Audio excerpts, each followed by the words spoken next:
బియ్యానికి ప్రేమ్చంద్ గారులకు సంబంధం లేదు. ఉత్తమ్ తెలంగాణ.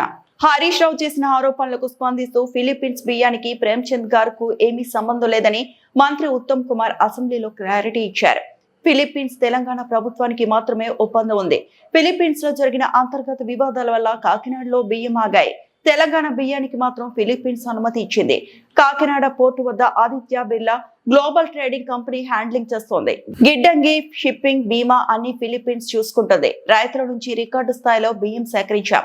ఇంకా మిగిలిన బియ్యం కూడా కొంటామని చెప్పారు. No other state in the country has exported to Philippines. అదే విధంగా this is the highest price ever obtained for rice exports from India to Philippines. అదే విధంగా అధ్యక్ష, నేను మళ్ళీ ట్రై చేస్తా. మీకెవరి మీద ఇంట్రెస్ట్ ఉండొచ్చు, మీరెవరి మీద రికమెండ్ చేసిండ్రు, మీరు చేసిండ్రు, టెలిఫోన్లో ఫోన్ చేసి చెప్తే దాన్ని ఎంక్వైరీ చేస్తారు.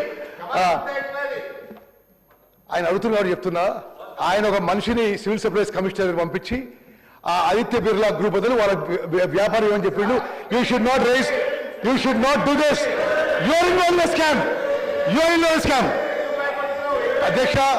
అధ్యక్ష హరీష్ రావు గారు, ఇటువంటి విషయాలు నార్మలీ హౌస్లో ప్రస్తావించాను నేను. బట్ మీరు చేసి మళ్ళా నువ్వు ఇంకో తప్పు చేస్తే బాగా ఎంక్వైరీ ఇప్పుడు నువ్వు ఇరిగేషన్ మినిస్టర్ అన్ని ఎంక్వైరీలు చేయాల్సి వస్తుంది ఇప్పుడు దానికి. అధ్యక్ష, ప్రేమ్చంద్ గర్గ్ అనే వ్యక్తికి ఫిలిప్పీన్స్ రైస్ ఎక్స్పోర్ట్కి ఏమీ సంబంధం లేదు. తెలంగాణ ప్రభుత్వం ప్రతి గింజ కొనుగోలు చేయడానికి వీఆర్ కమిటెడ్. సన్న బియ్యానికి 500 రూపాయలు బోనస్ ఇవ్వడానికి our government is committed. Thank you. మరిన్ని అప్డేట్స్ కోసం మా ఛానల్ ని సబ్స్క్రైబ్ చేయండి.